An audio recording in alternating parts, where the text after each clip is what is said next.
Welcome to the wonderful world of wine, exploring all things wine with you. This program is supported by Franklin Public Radio, and you can find us on Facebook at The Wonderful World of Wine.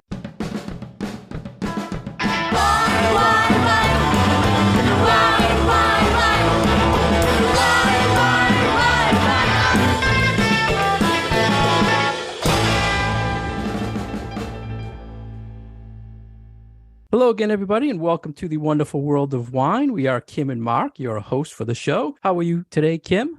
I am wonderful. How are you doing, Mark? Everything is great. And today we welcome a very special guest, Natalie MacLean. Welcome, Natalie. Hey, Kim, Mark. It's great to be here with you. I'm really looking forward to our conversation. We're so happy to have you today. Natalie is an author who has won the James Beard Foundation Journalism Award. And if you're not in the wine world, just Google Natalie and you will see she also does so many other things, TV, podcasts, wine reviews, apps, and so much more. You can get all her information at her website, nataliemaclean.com. And today we're here to talk about her newly released book, Wine Witch on Fire, a memoir of, quote, the worst vintage of her life. And Natalie, I think that using vintage description of your book was very ingenious. I can't help wordplay, so I'll be milking the wine metaphors throughout our chat. Just be prepared. And I've read both of your prior wine books, Red, White, and Drunk All Over and Unquenchable. And this book was very powerful, Natalie. And you had a witch theme for the book. And you quote, "Their strength comes from within." Can you tell us why this theme and how you can relate to it? Sure. So you might think from the title, Wine Witch on Fire, this is a book about an angry woman who drinks a lot of wine and owns a lot of cats, but it's actually not.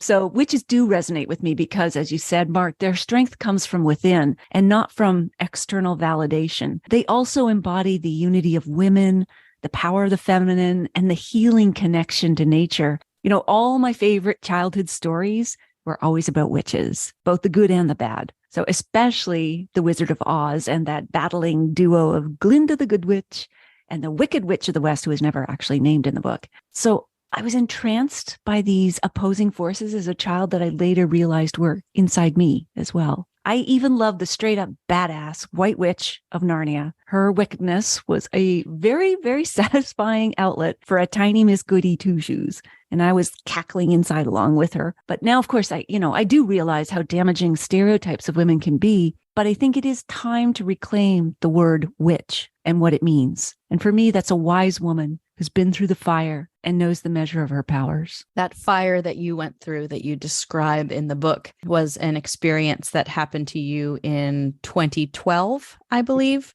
Yes. Where you were experiencing, was it a lawsuit? I don't remember exactly right now. Could you tell our listeners a little bit about what kind of set off this experience for you of online bullying, harassment, whatever we want to call it? But it was a really, I think, traumatic experience for you as a wine professional, as a woman, as a writer. Can you tell our listeners a little bit about what happened to you and sort of the impetus for this book? Sure, Kim. So there was no lawsuit then or ever, but I'll put the story into some context. So it was just before Christmas and my family had gone to bed. I was still checking my email one last time and it was just before midnight.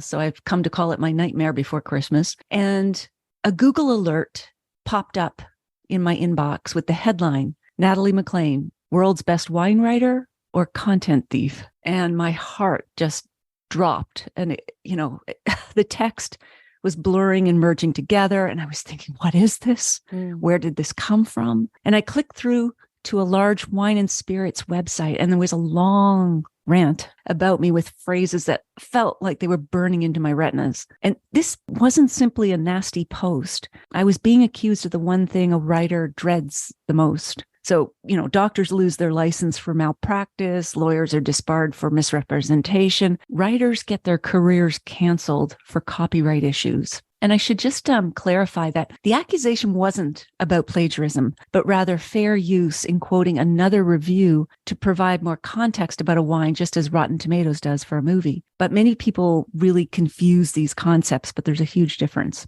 Anyway, I was the first to comment on the blog post. I explained what I was already changing, that I was already changing the way I quoted other reviews, as that wasn't something that was noted in the post, nor did they contact me to ask me about it, though they did find the time to contact a wide range of other wine writers for comment. And, I naively thought that would answer their concerns and that would be that. We'd all go home. Oh, so wrong. Mm. That accusation ignited the debate online, but the bonfire really started to escalate when the trolls then focused their attack on me as a woman. And it devolved into taking my body apart piece by piece in public. And then that spread to other websites and newspapers around the world. And, some people at the time said, just ignore it. But, when you earn most of your living online, you can no more just turn it off than, say, a surgeon can operate outside the hospital.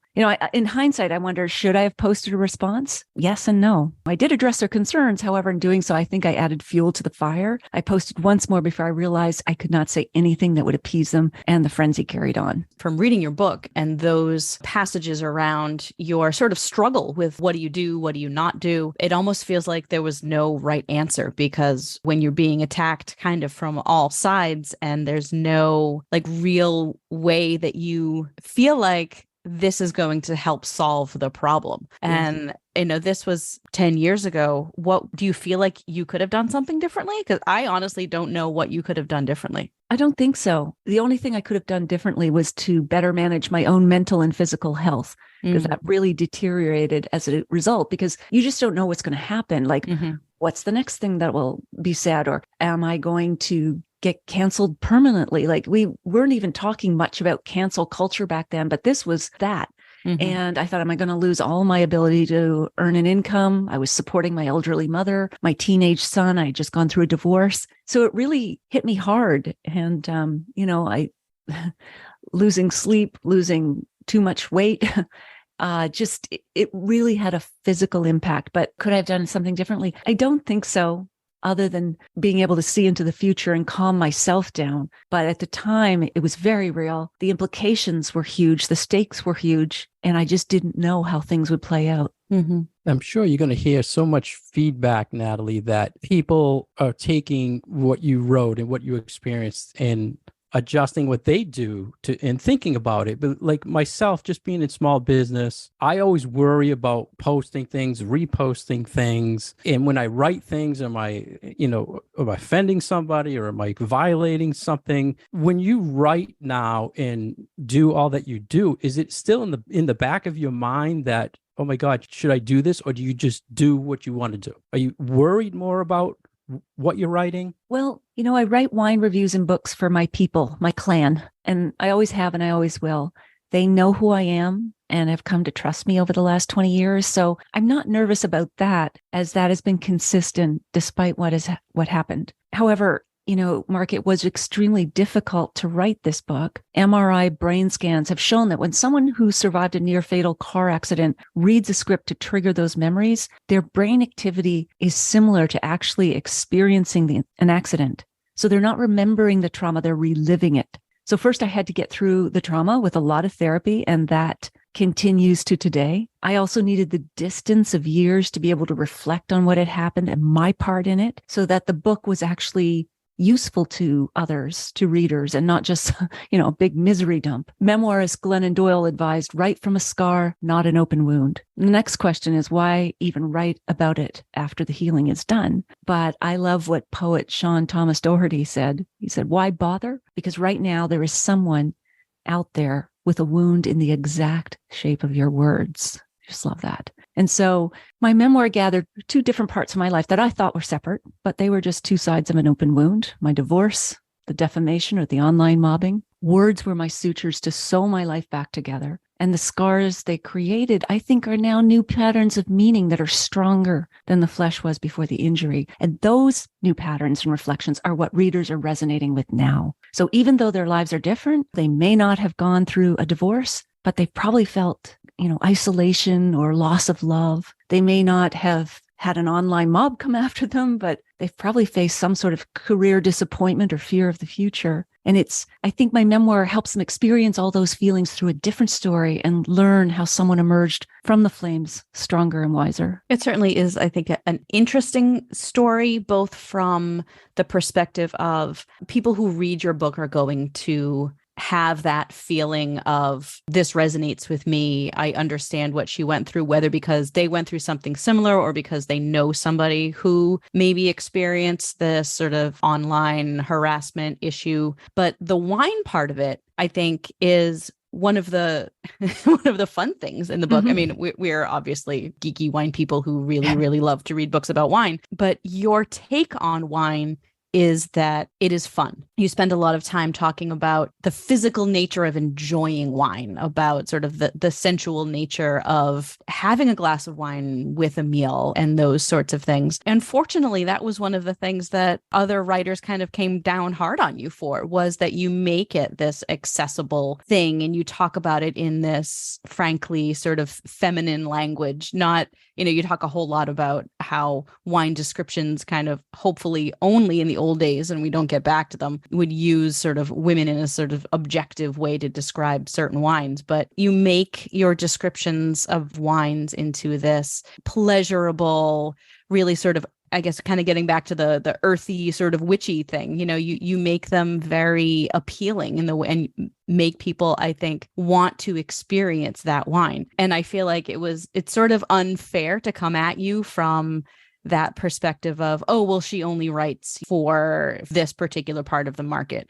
Whereas we kind of look at, there's something for everybody out there, either for educating yourself about wine or reading about wine or, learning tasting notes. And also there's so much wine out there that there's a little bit of something for everyone. So I was wondering what your sort of perspective is on, we have all of these different things in the wine industry as far as, is experience more important or is academic credentials kind of more important? Because it seems like for you, it's more of that, the enjoyment and the experience of it. So I'm sort of wondering where you feel you fall in sort of the spectrum of what is important when it comes to learning about wine, since Mark and I are wine educators. Sure. Great question. So, I've always written from a first person perspective, as I do like that conversational tone, Kim, to make wine less intimidating. I want people to feel like we're talking over the kitchen table. And, frankly, wine was my calling card to talk to really interesting people,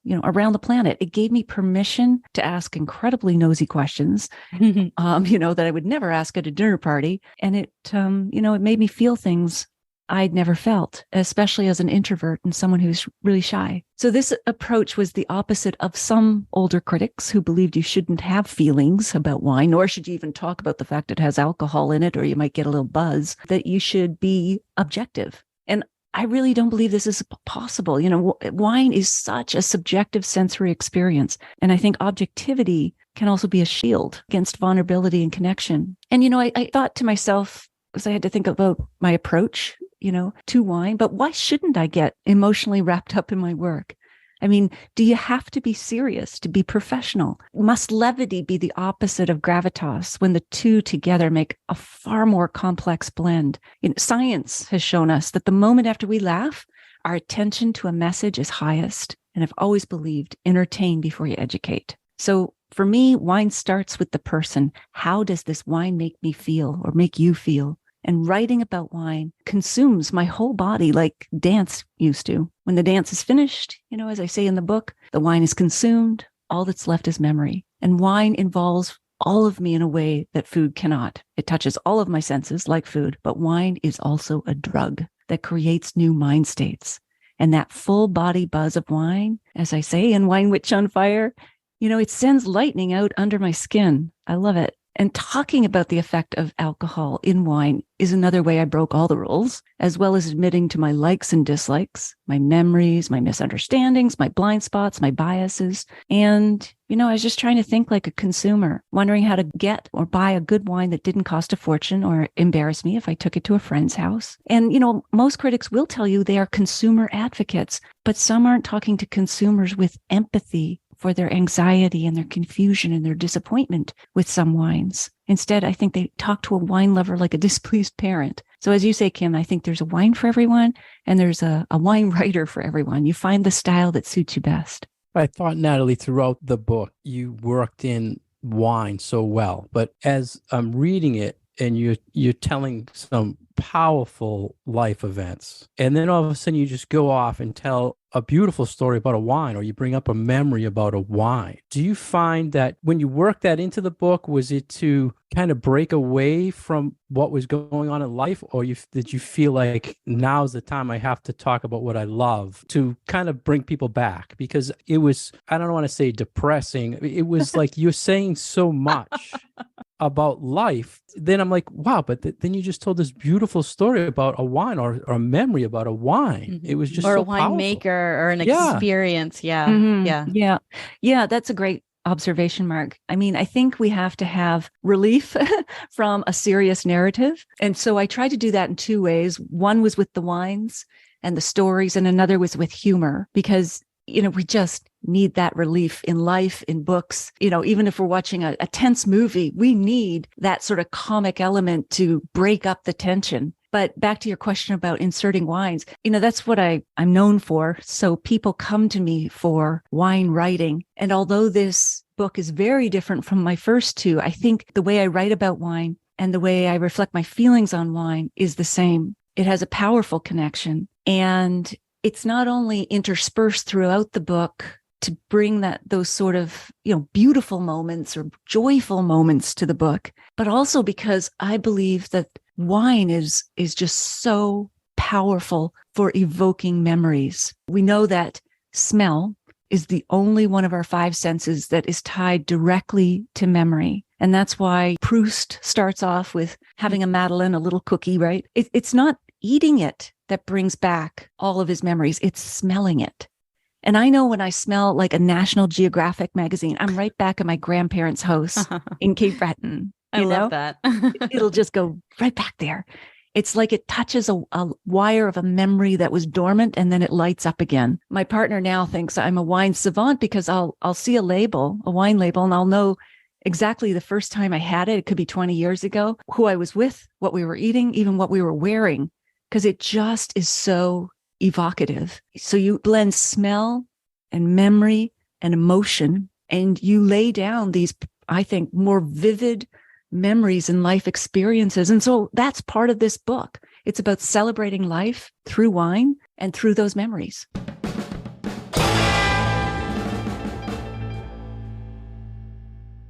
You're listening to The Wonderful World of Wine, and we're your hosts, Mark and Kim. You can find more information about Mark at franklinliquors.com and more information about myself and my classes at commonwealthwineschool.com. And today we are speaking to our special guest, Natalie MacLean, and you can find more information about her and her brand new book at winewitchonfire.com. Welcome back, everyone. We are here today speaking with author, wine reviewer, extraordinaire, Canadian wine writer, Natalie MacLean. And we were just talking a little bit about her book and the wines that she inserts into her book, and memory, and all of these sort of wonderful, evocative things that wine brings up to us. But I wanted to kind of pivot a little bit and ask you, because you are Canadian, you have more experience certainly with a lot of the Canadian wines that are available that we just kind of don't see down here in the States. And as you know, the United States wine market is kind of like 50 little countries. It does make it a little bit harder for us to get our hands on different things that might not be available in our local markets. So I was wondering if you could give us a little bit of information about maybe brand new things or regions that you are excited about from your own home country as far as wine goes. Sure. Well, we have remarkable regions from coast to coast, from BC to Newfoundland. Wine is made in all provinces. There are some provinces in the middle of the country that are making fruit-based wines, meaning, berries and so on, not grapes, because it's too cold. But I think there are remarkable wines and wine regions to visit. So 90% of Canadian wine is made in Ontario, and that breaks down to Pelee Island, Lake Erie, North Shore, Prince Edward County, but Niagara is by far the biggest. And Niagara itself, it's like those Russian nesting dolls, breaks down into even smaller subregions. And Did I you would say recommend 90% is Ontario wine, yes. Wow. Yes. Okay. I It's thought very that British concentrated. Columbia would have a little bit more of a share of that, but wow, Yeah, that's amazing. Yeah, and BC is about 9%, and then Quebec and Nova Scotia account for about 1% to 2%. Okay. So very tiny, and even in Ontario, I mean, or across the country, most wineries are tiny, but small is good in wine, right? It's just the only issue is that they don't make enough to export to the US and fill the channels. So you might see on Canadian wines on some restaurant lists that are interested in our wines, but well worth a wine vacation or visit.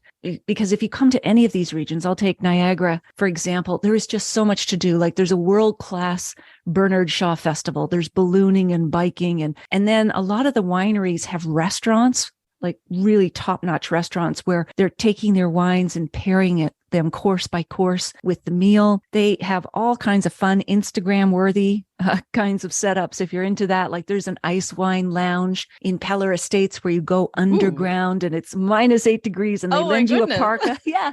So, it's fun. They lend you a parka, if it's in the middle of summer because it's cold, and you can taste ice wine at -8, where that's the temperature, -8 Celsius, I should say, at which it's picked. But they have a bubble lounge and all kinds of things. It's fun. See, this is the fun stuff about wine, right? Yeah, like this is why we shouldn't be taking wine quite so seriously, because there's all this fun stuff with it.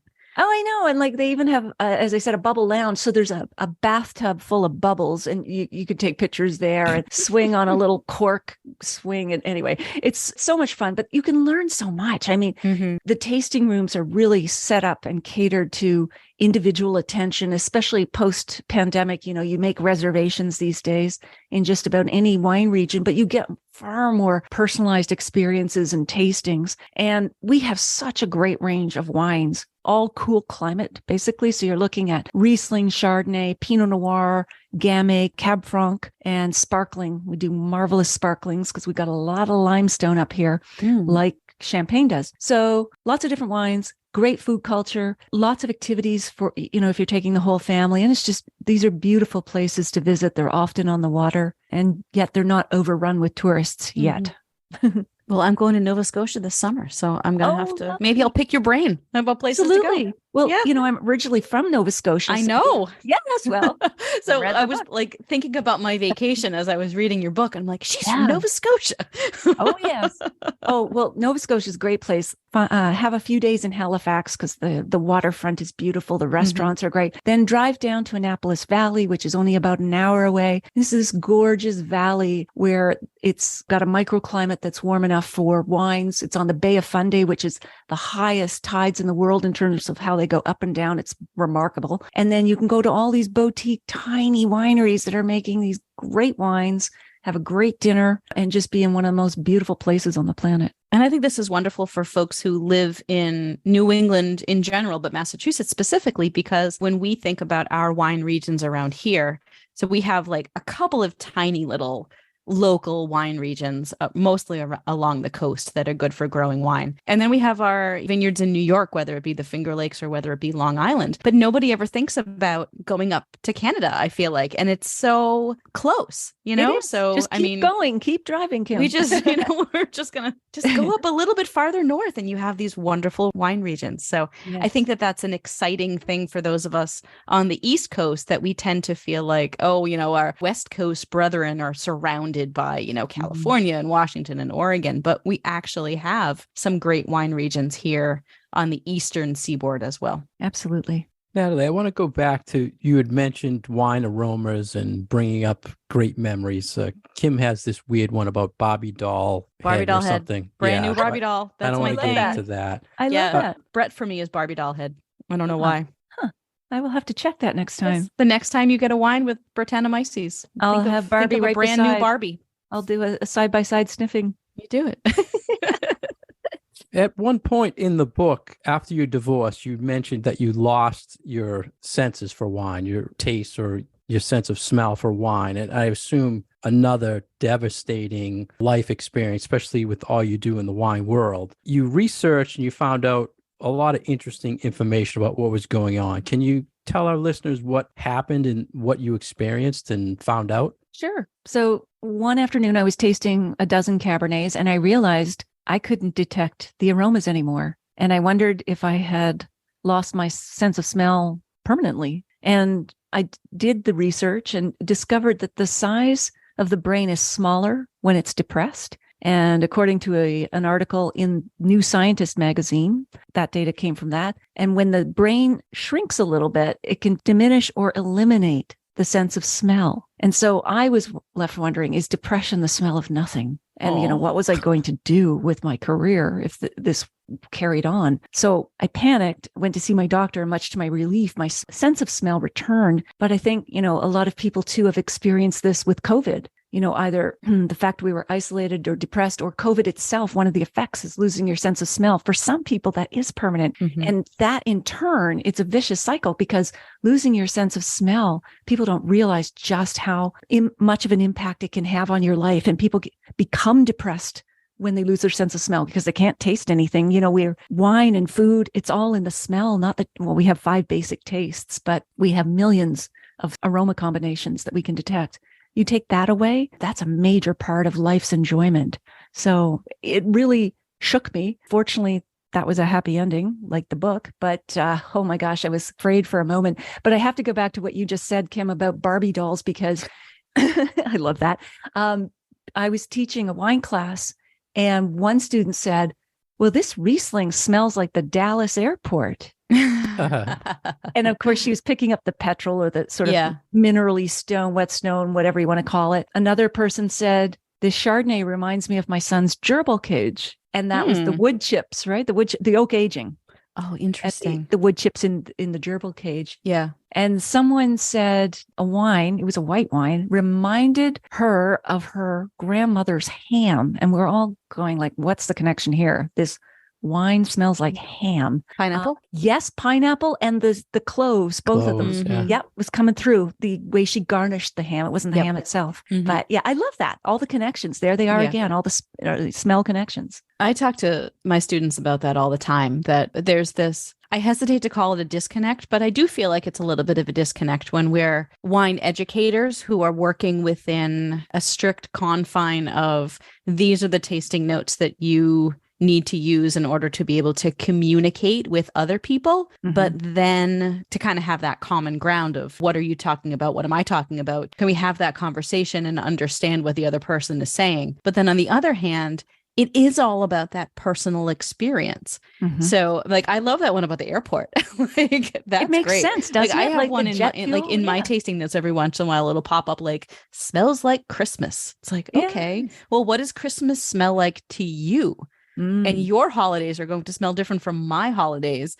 And I feel like it makes it very interesting, but also it makes it harder when you're like trying to take an exam where you're trying to describe a wine. Like I can't write on my Master of Wine exam that it smells like Christmas because that's not going to get any points. So, I really feel like a lot of the times it comes down to that. Have we gotten too serious about our wine specification, education, certification kind of things? And you do mention this a number of times in your book about that being not only a barrier to people who maybe don't have the financial ability to take all of these classes or to spend 5 years studying for the Master of Wine, but also sort of this gatekeeping issue where it's like, who is allowed to talk about wine and how are we allowed to talk about it? So I really like this sort of everybody gets to sort of be creative about how their experience is informing their wine tasting. Sure, absolutely. And, you bring up the Master of Wine. Master Sommelier is another designation. I talk about this in Wine Witch on Fire, but there are 165 Master Sommeliers, of whom just 28 are women. And the Master of Wine ratio is a closer split with 150 women of total 450. And the two organizations are very separate, one's based in the US, the other in London. But I think they're part of an industry that really loves to create hierarchies and elites. And these special designations are almost impossible to achieve. First of all, people spend well over $10,000 to get them, to try to get them. Both of them, I think, have a 10% pass rate. More so the Master Sommelier than the Master of Wine reminds me of a private club rather than like a MBA or something. Their exams are structured differently. The Master of Wine is done blind, meaning the judges don't know who you are. It's a written dissertation. It's more academically focused. The Master Sommelier is very much about service, and that has to be done so that people know who you are. The judges do. But, it just that from those sort of elite designations to the 1855 ranking of Bordeaux wines based largely on price. Only 5 today are known as first growths, like Chateau Margaux, among more than 2,000 wineries in Bordeaux. And it's so status driven, so rule bound, the wine business. And yet this is the opposite to me of something of a product that is so cyclical and seasonal in nature. Wine's movement isn't from top to bottom. It's around and around in your glass, or as you revisit a wine you had from years ago, and then you remember where you were. And I think bringing back that connection, that personalization to wine, whether you describe a wine as tasting like Christmas or Barbie dolls, it's part of making the experience part of us. And it's how we create communion with wine, like with each other. It's far more personal to do it that way for me. Natalie, on the cover of your book, you said rising from the ashes of divorce, defamation, and drinking too much. And I wanted to talk to you about the drinking part, because a lot of people in our industry don't really talk about how much we're exposed and how much we're really tasting and drinking. And you discussed how it really increased with everything going on. And everyone can understand why everybody drinks a little more when dealing with stuff like that. Can you just talk about that and what you did to control it, being around wine all the time? And then I really want to follow up, because Kim and I go back and forth on this a lot, and we kind of joke about it, but every time we go for our physical, our doctor will say, how much do you drink? And I want to know from you how you address that. And I always go back and forth the way I tell them I taste a lot. One time I'll say it in ounces, one time I'll say it in metric or liters or something. Just to really confuse them, right? Let's talk in metrics to your doctor. But it's a serious thing people in our industry deal with, and you brought it to light in your book. And I just wanted to get your feedback on all that. Sure. So, Mark, you make a great point. We don't talk a lot about drinking in the wine industry. It's either perceived as an occupational duty, so buck up and drink up, or there's shame in admitting any sort of problem. And yet the U.S. statistics from the health department show that those in the hospitality industry, which includes wineries and restaurants, have the highest rate of substance abuse of all professions. So we're not talking about it, but it is a problem. So, my over drinking, if you will, was, I don't know if you say fortunately, situationally based. It was during that horrific vintage that was bookended. It started with a divorce and it ended with the defamation or the online mobbing. And so I leaned on wine as a crutch to deal with the stress. It was only after a lot of therapy that I was able to back off using wine that way. So I had to come up with a lot of different strategies that are in the book.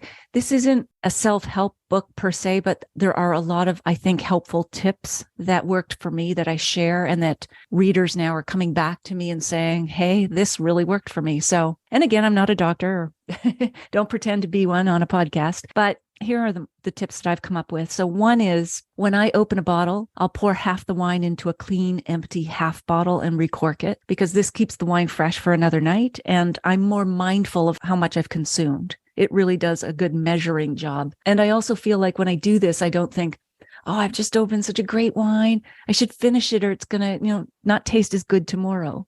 So have those preservation techniques. There's sprays, there's all kinds of gadgets you can also get for this. Another one is I drink a glass of water for every glass of wine to stay hydrated, but it also slows down my alcohol consumption, my pace. Really important one was asking myself, what was the thought before the thought that said, I need a glass of wine? And if it's about relieving stress and not about the pleasure of wine, then I try to find another way to deal with that, whether it's to go for a walk or take a bath or watch a favorite show. So there are lots more tips in the book, but I found your question about the doctor talk, because I've had lots of chats with my doctor over the years, because she knows what I do. And I think in terms of talking with your doctor, I do advise, even though you may feel reticent or embarrassed, you should be honest. And if you feel that you absolutely cannot be honest, I suggest finding a new doctor, because a good doctor will also be honest with you, but it shouldn't feel as though you're being scolded. And it's also important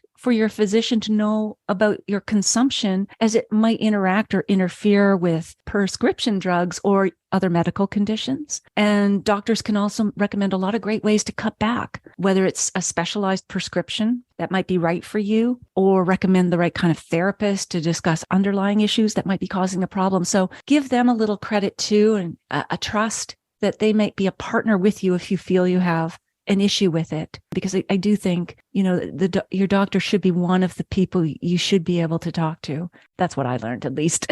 No, great information. Thank you.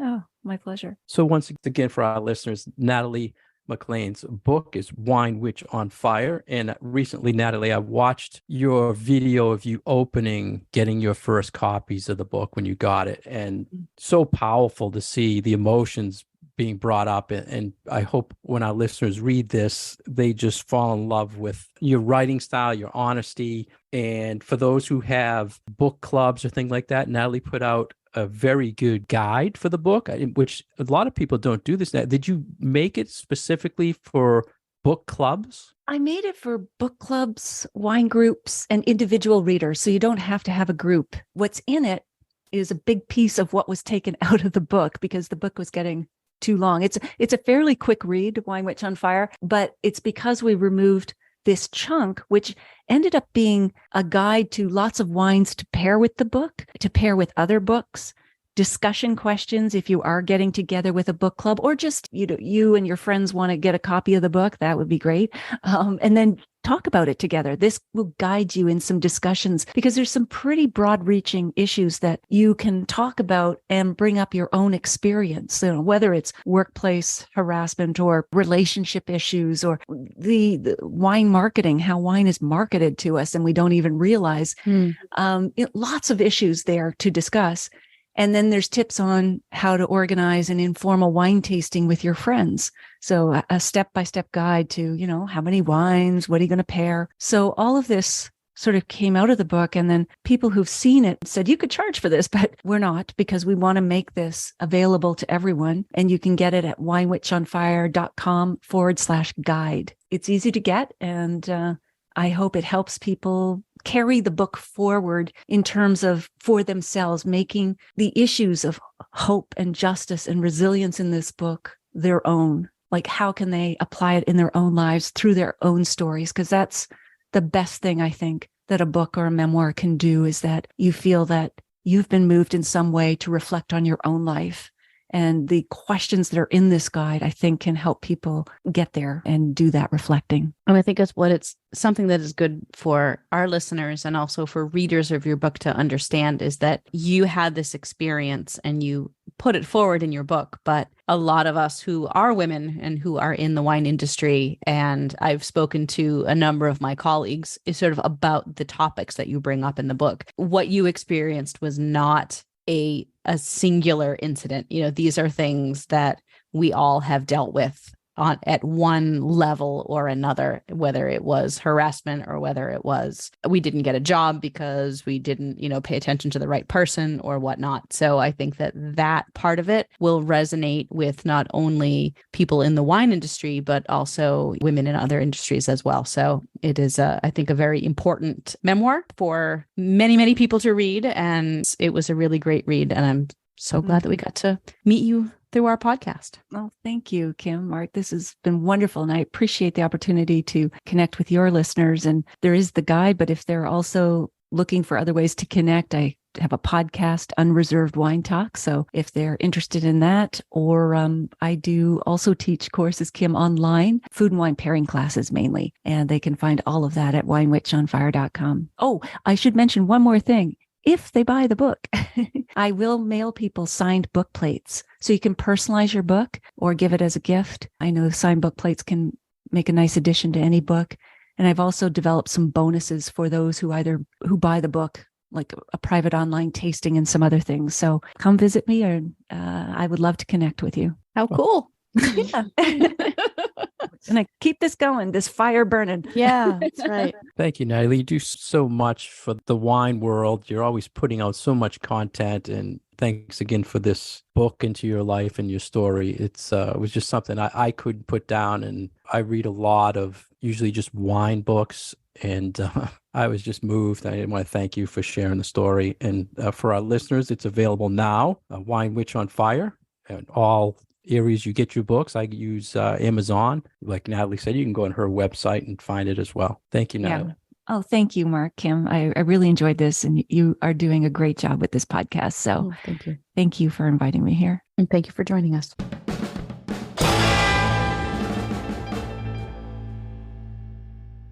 Thank you for joining us today for The Wonderful World of Wine. We have been your hosts, Mark Lindsay and Kim Simone, and we are supported by Franklin Public Radio. You can find our past episodes on SoundCloud and iTunes, and find us on social media at Instagram and Facebook at The Wonderful World of Wine, on Twitter at Wine Education. And we want to say a very special thank you to our guest today, Natalie MacLean. And you can see all of her information and find her brand new book, Wine Witch on Fire, at www.winewitchonfire.com. Cheers. Cheers. Wine, wine, wine, wine.